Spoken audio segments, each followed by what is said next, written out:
Saya ingin kembali mengulang peristiwa yang sudah pernah terjadi pada peristiwa Agustus yang lalu. Demonstrasi besar-besaran itu.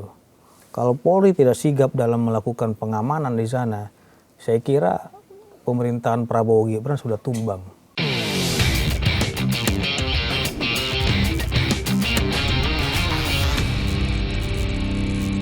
Menarik adalah kalau kita kemudian bandingkan Indonesia dan juga Amerika sebagai dua platform lah ya. Yeah.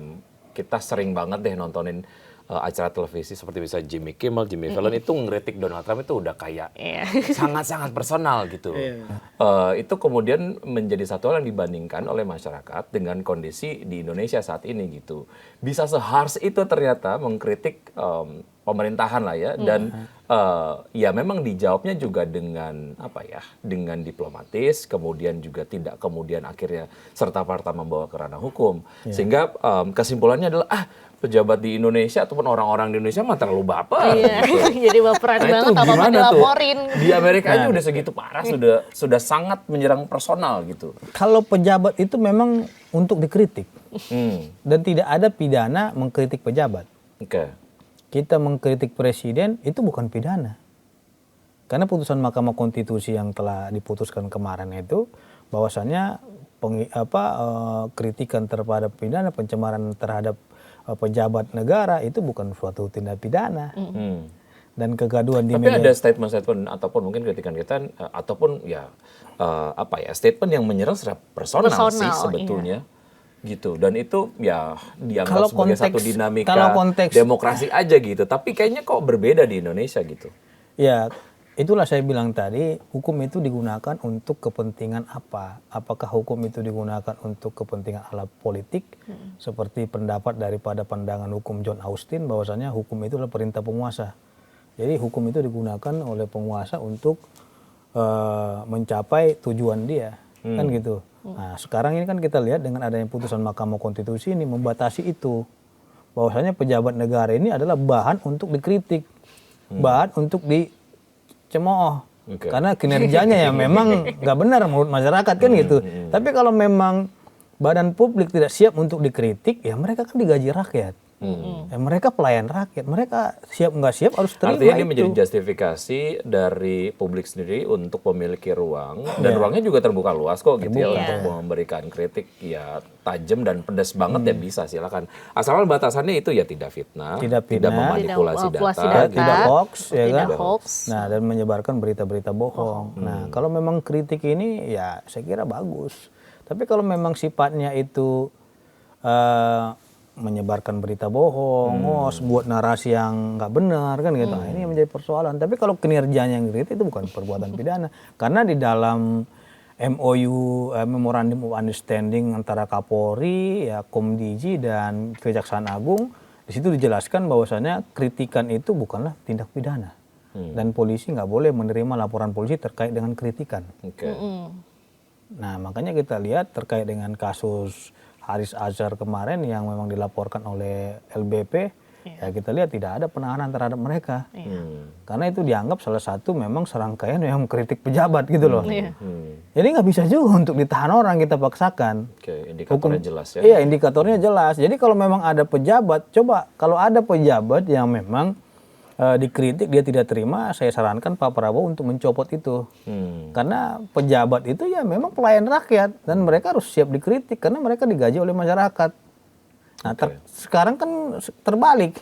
Jadi mereka pejabat ini merasa mereka ini adalah anak bosnya masyarakat gitu. Ini yang terbalik. Ini yang susah. Padahal bosnya masyarakat. Bosnya masyarakat dia yang gaji. Iya, pajaknya masyarakat. Gitu.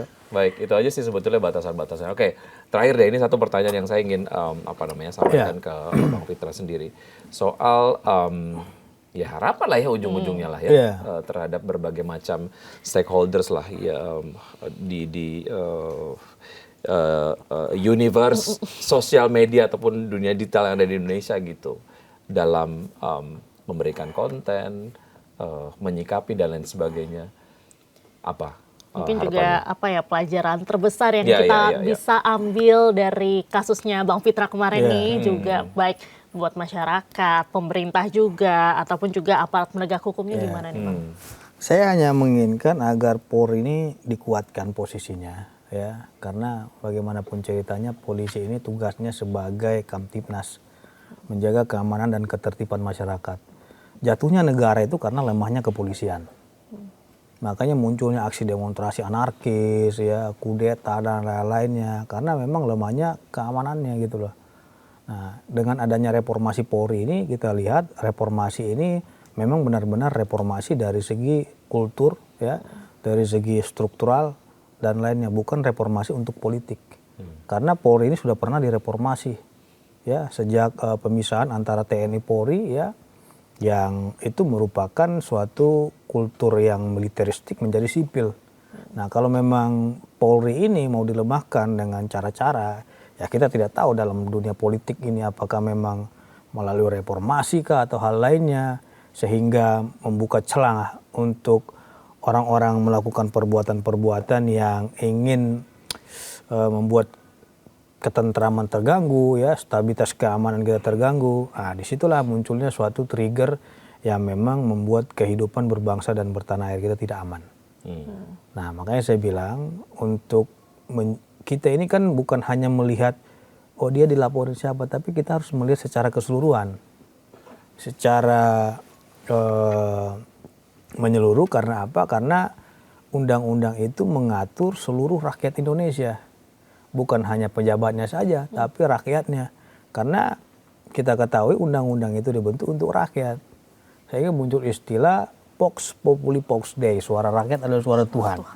Nah, justru karena memang suara rakyat adalah suara Tuhan, pemerintah harus lebih melindungi masyarakat, baik dari gangguan luar maupun gangguan dari dalam. Saya ingin kembali mengulang peristiwa yang sudah pernah terjadi pada peristiwa Agustus yang lalu.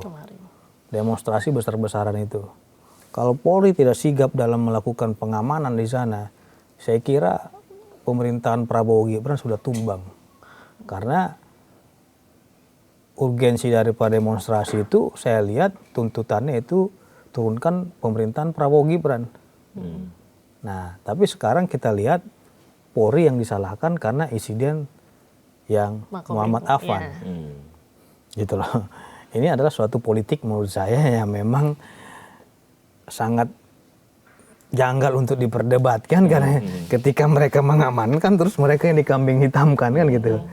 Nah, tujuannya seperti itu. Dan sekarang kita lihat DPR-nya santai-santai, merasa tidak ada masalah gitu. Padahal kinerja mereka yang dikritik, berubah 180 derajat. Yang salah polisi, gitu loh. Padahal kan mereka yang joget-joget, mereka juga yang minta naik tunjangan 3 juta per hari katanya gitu kan.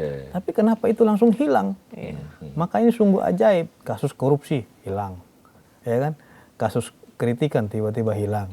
Tiba-tiba dicari nih siapa nih kambing hitam, ini aja lebih mudah. Oke, dari sisi kepolisian sendiri tidak hanya kemudian ini diperkuat, tapi ya perbaikan kinerja juga dong. Karena makanya saya bilang bukan hanya reformasi daripada struktural, tapi kultur yang ada di dalam itu memang direformasi. Jangan jadikan reformasi ini sebagai alat politik. Ya, terlepas mau Polri dibikin di bawah Menteri Keamanan yang baru, ya itu urusan, karena saya dengar-dengar ada wacana seperti itu kan gitu. Karena konteksnya ini terkait dengan kepolisian ini juga bisa luas begitu ya, penindakan hukumnya untuk berbagai macam kasus. Salah satunya adalah soal sosial media tadi gitu ya. Iya, karena polisi ini yang berbenturan terus setiap hari dengan masyarakat. Itu tugas mereka, makanya kalau kita ingin viral, senggol polisi cepat itu langsung viral. Karena urusan dengan keamanan kita, nggak bisa kita hindari. Kenapa tidak masyarakat berbenturan dengan TNI? Karena TNI tidak mengatur masalah itu. Makanya tidak pernah bersentuhan ke sana. Coba yang bersentuhan langsung pasti. Tapi kan banyak yang bilang nggak viral, nggak ditanganin gitu. Nah, itu gimana nih Bang? No viral, no justice. Ya mungkin itu memang terjadi. Ya, karena kan nggak semuanya polisi ini kita lihat ya memang 100% semuanya itu bersih, tidak.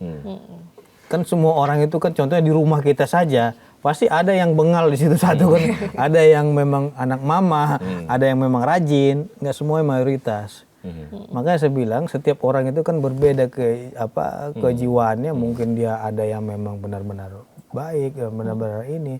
Itulah tugas daripada reformasi Polri ini untuk menyeluruh ya dari hulu ke hilir, membenahi yang ada. merombak kulturnya, Iya, kultur yang budaya ada. di kepolisian. Ini bisa satu episode khusus sih bahas soal ini.